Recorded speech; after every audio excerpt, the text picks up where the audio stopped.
Bonjour à tous, aujourd'hui on s'attaque à une Mishnah très longue et pleine de complexité et qui est extrêmement d'actualité, mais malheureusement on ne fait pas de la halakha, mais en tout cas il faut savoir que de cette Mishnah va jaillir d'énormes considérations pratiques, halakhiques et de divergences d'opinion encore aujourd'hui sur la façon de procéder sur la halakha. Et donc c'est une Mishnah fondamentale pour l'application des bénédictions.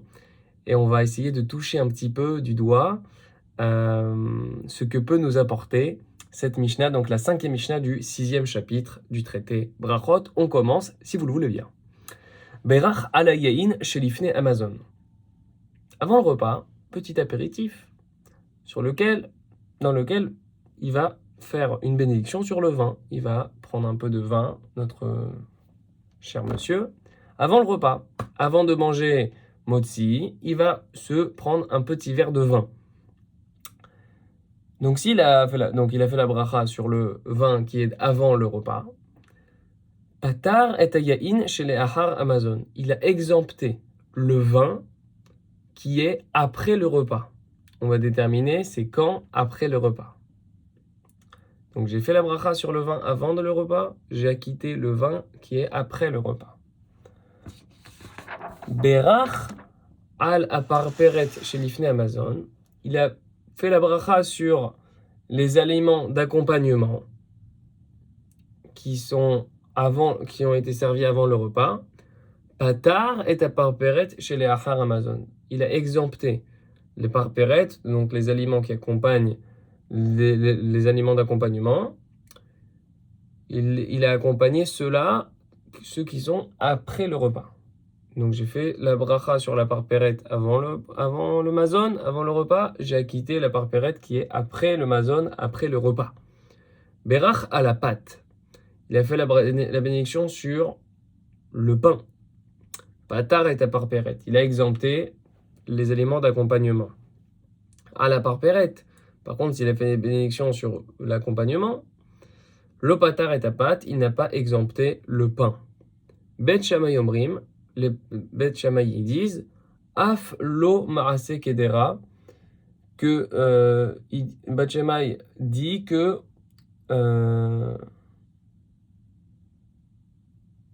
cette bénédiction elle ne dispense pas non plus ce qui a été cuisiné dans la marmite. Alors juste ne vous inquiétez pas, la déclaration de Bet Shammai est assez obscure. Et d'ailleurs, il y a même une divergence d'opinion, à savoir sur quelle partie de la Mishnah elle s'applique. Donc, on va reprendre étape par étape. Cette Mishnah risque d'être un petit peu plus longue qu'à l'accoutumée, mais on va essayer de tout comprendre. Moi, d'abord, je vais essayer de comprendre tout, ne pas dire de bêtises, afin que le message soit transmis de la manière la plus claire possible. Donc, on commence étape par étape. On a dit Patar et ayayin chez les Ahar Amazon. J'ai bu du vin avant le repas. Ça acquitte le vin qui sera servi après le repas. Alors, dit le Barthénora, Hanemile be Shabbatot v'yamim tovim. On fait ici référence dans les repas de Shabbat ou des fêtes, durant lesquels Regilim ligboa alayayin le'achar Amazon. On a l'habitude, de manière établie, de boire du vin après le repas, à proprement dit. Ça veut dire on a fini le repas, ensuite on a l'habitude, durant les repas de fête, de boire encore du vin. Urcheberach alayayin lifne Amazon. Et lorsqu'il avait fait la bracha sur le vin qui est avant le repas. Adarta de achi berach. C'était dans cette optique-là qu'il a fait la bénédiction. Dans l'optique aussi d'acquitter le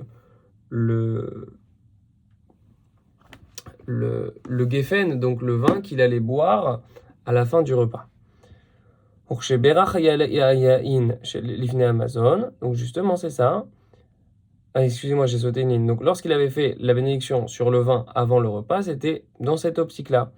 Aval Bicher Yamim, dans les autres jours, les jours Chol, les jours profanes, où il n'y a pas de fête particulière,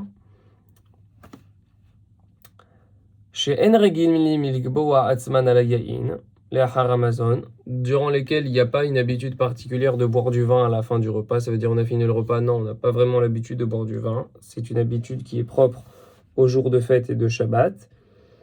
Donc, En ayayin chez l'ifne Amazon, poter ayayin chez la Amazon. Le vin qui est avant le repas n'exempte pas le vin qui sera servi, si du vin est servi, après le repas.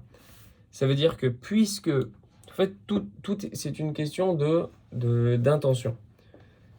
Puisque d'une manière générale, lors des jours de fête et de Shabbat, on a une coutume de boire du vin à la fin du repas, d'une manière fixe et établie. Il se trouve que lorsque j'avais fait la bracha avant le repas, je savais déjà que à la fin du repas, j'allais reprendre du vin.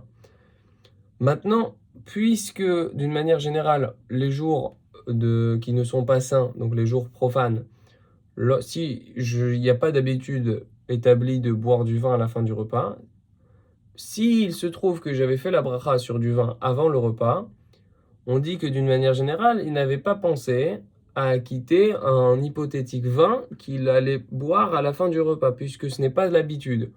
Par conséquent, si du vin lui sera servi à la fin du repas, c'est considéré comme une nouvelle occasion qui lui sera présentée de boire du vin, et par conséquent, il devra réitérer la bénédiction, parce qu'elle n'est pas incluse, elle n'est pas acquittée par la bénédiction qu'il aura faite avant le repas.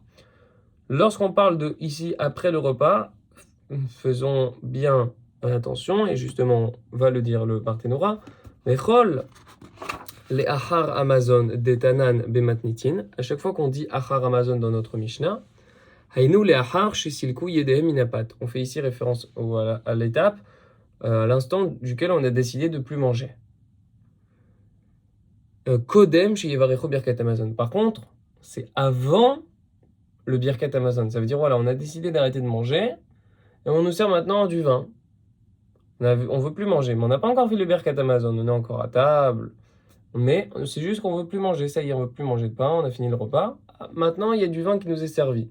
Si on est durant Shabbat, et c'est-à-dire que puisque d'une manière générale à Shabbat, on a l'habitude de boire du vin à la fin du repas, on n'aura pas besoin de refaire la bracha. Pourquoi? Parce que le vin, la bénédiction qu'on aura fait sur le vin avant le repas, l'aura acquitté. Par contre, si jamais on a bu du vin avant le repas, durant un jour profane, s'il se trouve qu'on nous amène du vin après le repas, après qu'on ait décidé de plus manger avant le Birkat Amazon, on devra refaire la bracha. Pourquoi? Parce que ce vin-là, qui nous a été apporté, n'a pas été acquitté par la bénédiction qu'on avait faite avant le repas, puisque d'une manière générale, ce n'est pas la coutume et l'habitude de boire du vin à la fin d'un repas classique en jour de semaine, disons. Donc j'espère que ça a été clair. On continue. On augmente de niveau là. Parpérette. On a parlé de parpérette. Donc on avait traduit ça par les aliments d'accompagnement. Alors déjà, comme on dit, traduire, c'est trahir, évidemment. Et là, c'est bien le cas parce que il s'agit d'une grande divergence d'opinion à savoir qu'est-ce que c'est parpérette. Nous allons suivre la compréhension du Barthénora, parce qu'il faut bien se fixer. C'est un peu comme notre Rashi sur le Chumash et la Gemara, le Barthénora. Donc, pour notre lecture simple et classique de la Mishnah, on va se contenter de la compréhension du Barthénora. Donc, on va lire ce que nous dit Barthénora sur parpérette. Parpérette. Kol davar shemelapetim bo et apat. C'est toute chose qui accompagne le pain. Je mange du pain et je mange ça avec. Kegon, basar ou vetsim, comme de la viande, des œufs, vedagim, du poisson. Kirouim parpérette, tout ça c'est appelé parpérette, c'est ce qui est en accompagnement. Ufamim shayu meviim parperaot kodem seuda, lehamshich achila vechozirim umviim parperaot acherot lachar seuda, achar shemashchu yedem inapat. Donc, il arrivait qu'on apportait parfois à table des mets d'accompagnement avant le repas pour ouvrir l'appétit, quoi. On commençait un petit peu à manger pour s'ouvrir l'appétit. Et ensuite, on en ramenait d'autres après le repas pour grignoter, notamment après qu'on a déjà décidé de plus manger de pain. Donc ça veut dire qu'il y avait les deux situations possibles. Avant même le repas, pour s'ouvrir l'appétit, on avait l'habitude parfois d'amener des parpérotes, les accompagnements. Et il se trouve que même à la fin du repas, il y avait une habitude de ramener encore d'autres parpérotes pour grignoter un petit peu. Voilà, on a fini certes le repas, mais bon, pour encore en manger un petit peu, on connaît Petit kiff de grignoter. Évitez de grignoter entre le repas, on connaît la chanson. Mais bon, on fait avec ce qu'on a. Donc, dans ces cas-là, le texte de la Mishnah nous a dit que la bracha qu'on a fait sur les parpéraot qui sont avant le repas, ils ont acquitté les parpéraot qui sont après le repas. Ça veut dire, voilà, on a décidé d'arrêter de manger. Il y a de nouveau des parpéraot. Voilà, on nous ramène des œufs, on nous ramène de la viande après la fin du repas pour grignoter. Eh bien, ils ont été acquittés par la bracha qu'on avait fait sur les parpéraot avant le repas. Donc, maintenant, on va essayer de comprendre la déclaration de Beth Shammai sur Af lo Maaseh Kedera. Donc, on reprend le texte de Mishnah. On avait dit que si on avait récité la bénédiction sur le pain, cette bénédiction-là, elle dispense les aliments d'accompagnement qui seront servis durant le repas. Par contre, si on a récité une bénédiction sur des aliments d'accompagnement, celle-ci, elle ne dispensera pas le pain. L'école de Shammai dit que celle-ci ne dispensera pas non plus ce qui a été cuisiné dans la marmite. Donc on explique. Le Barthénora sur Maaseh Kedera. Kegon, harifot, vegeresh karmel, vekemar shenidvashel bemaim, kegon alevivot, vechayotse bahen. Donc là, on va nous donner des exemples sur qu'est-ce que c'est Maaseh Kedera. Par exemple, de la bouillie, du gruau, de grains grillés, ou de la farine cuite dans de l'eau, comme des beignets et ce qui y ressemble. Veit dimfarche, parperet de matnitin, pat atznuma bikara, she'enba mar'e elechem. Et là, il va rapporter l'autre interprétation sur qu'est-ce que ça veut dire par péret. C'est là que ça devient intéressant. Par péret, d'après certains, ça fait référence à du pain qui est maigre. Ça veut dire qui est un peu fatigué, quoi. Qui est présenté dans Pat Atznoma Bek Arash et Nba Mar Elechem, qui n'a pas l'apparence du pain. Et sur lequel on doit réciter la bénédiction de mésonote. Donc d'après cette explication-là, et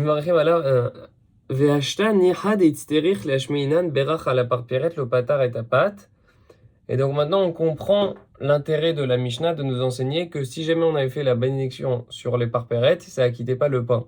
C'est logique. Excusez-moi, je fais la bracha sur la viande, qui a un parpérette. Ça me paraît évident que si j'ai fait shakol sur la viande, ça n'a pas acquitté le pain qui est à côté.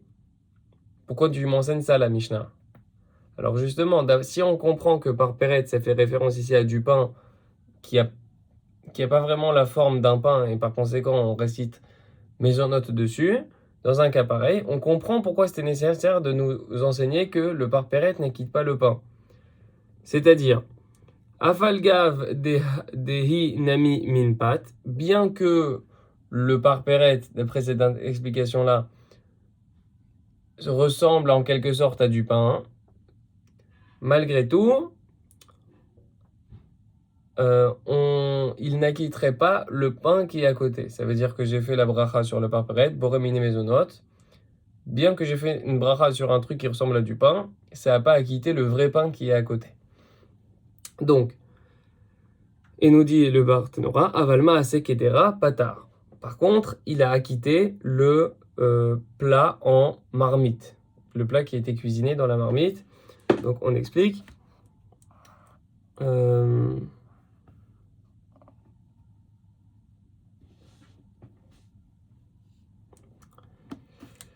Donc, bon, je vais lire la traduction parce que je me suis un petit peu perdu.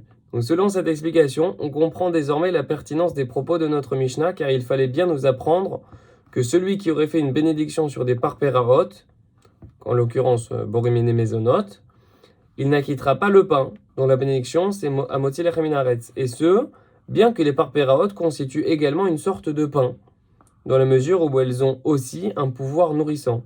Par contre, elles acquittent bien ce qui est cuit dans une marmite qui leur est comparable.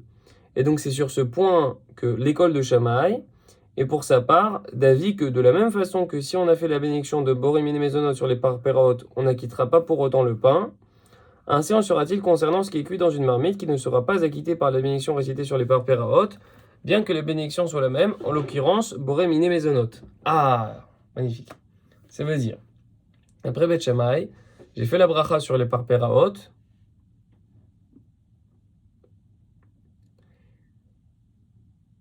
je n'ai pas acquitté le Maaseh Kedera qui est après. Ça veut dire qu'à la suite de cela, j'ai un plat qui a été cuit, voilà, du gruau, des grains grillés, sur lesquels je réciterai mes onotes. Un cas dans lequel je récite mes onotes sur des grains grillés, on ne fait pas la halakha, mais bon, supposons.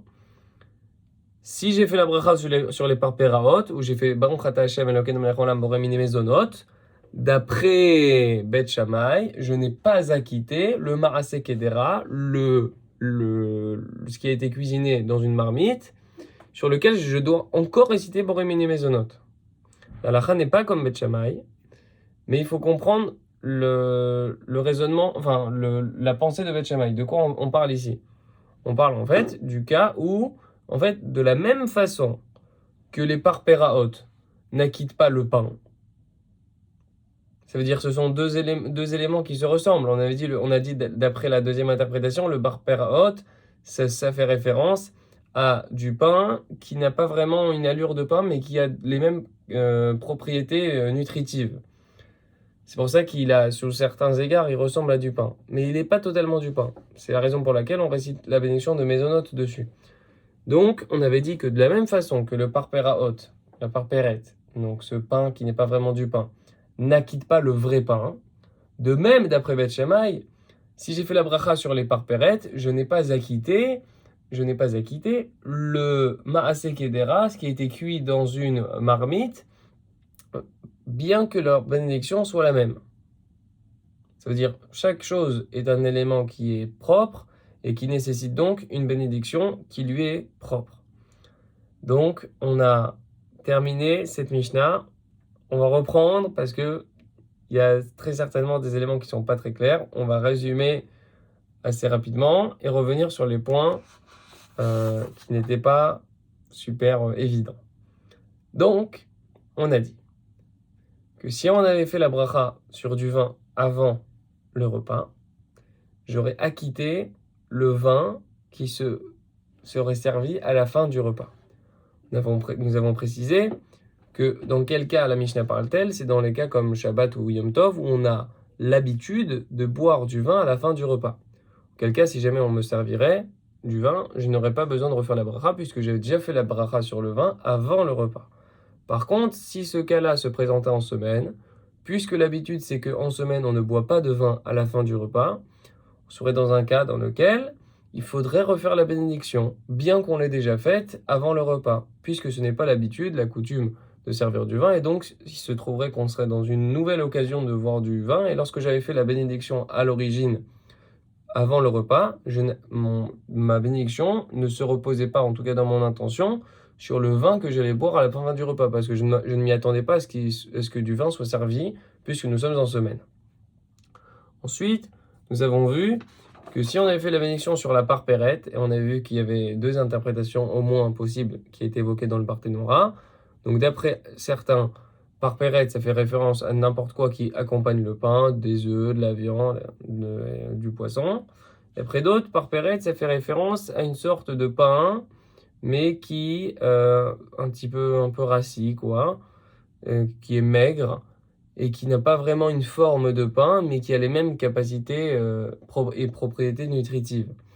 Donc, selon les interprétations, il va y avoir une différence de compréhension. Donc, on avait dit que si on avait fait la bracha sur la parpéret avant le repas, ça avait acquitté la parpéret qui serait à la fin du repas. On avait précisé, à chaque fois qu'on te parle de à la fin du repas, ça fait référence à on a décidé d'arrêter de manger, mais on est avant le Birkat Hamazon. Pourquoi? Parce que à partir du moment où on fait le Birkat Hamazon, on a acquitté tout, et si on veut remanger quelque chose après le Birkat Hamazon, on devra faire la bénédiction dans tous les cas possibles et imaginables. On avait dit que si on avait fait la bracha sur le pain, on avait acquitté par la même manière la parpéret qui était à côté. Selon l'interprétation, ça peut être soit les œufs, le poisson, la viande, tout ce qui va avec le pain. Selon notre interprétation, c'est l'autre pain maigre qui ne ressemble pas vraiment à du pain. Et on avait dit que si on avait fait la bracha sur la parpérette, soit sur les accompagnements, ou alors, selon la deuxième interprétation, ce qui a plus de sens, sur le pain maigre, on n'avait pas acquitté le pain, le vrai pain. On avait dit, d'après Beth Shammai, que si on avait fait la bénédiction sur la parpérette, on n'avait même pas acquitté un aliment qui a été cuisiné dans une marmite. Donc, on réexplique le raisonnement. On va prendre partie, en tout cas, Barthénora semble prendre partie à la fin de la Mishnah, ou dans son commentaire, dans lequel il dit que c'est plus logique de comprendre par Pérette dans le sens de le pain maigre. Pourquoi? Parce que l'enseignement de la Mishnah prend son sens.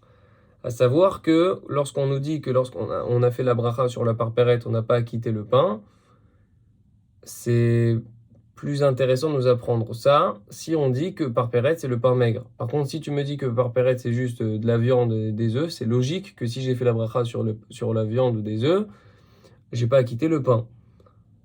Maintenant, si tu me dis que parpérette c'est une sorte de pain, alors justement là pourrait se poser la question, ah, mais attends, j'ai fait la bracha, certes maisonnote sur ce pain un peu bizarre, est-ce que peut-être ça aura pas acquitté le pain vrai qui est à côté? Justement, on te dit que non, et c'est ça tout l'intérêt de la Mishnah.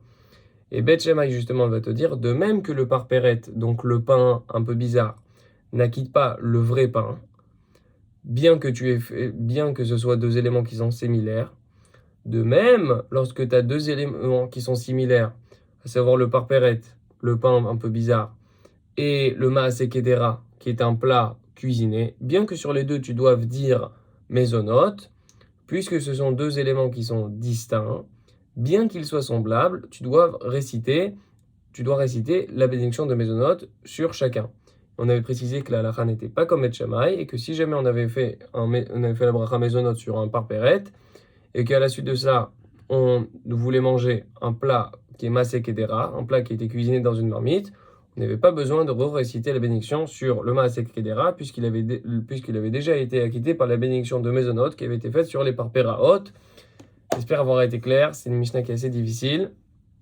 Et n'hésitez pas à mettre pause, revenir en arrière pour bien le comprendre et pour qu'on puisse avancer. Et on se voit donc très vite pour la 6e Mishnah, très bientôt, qui sera plus courte et, on l'espère, plus simple à comprendre. À très vite!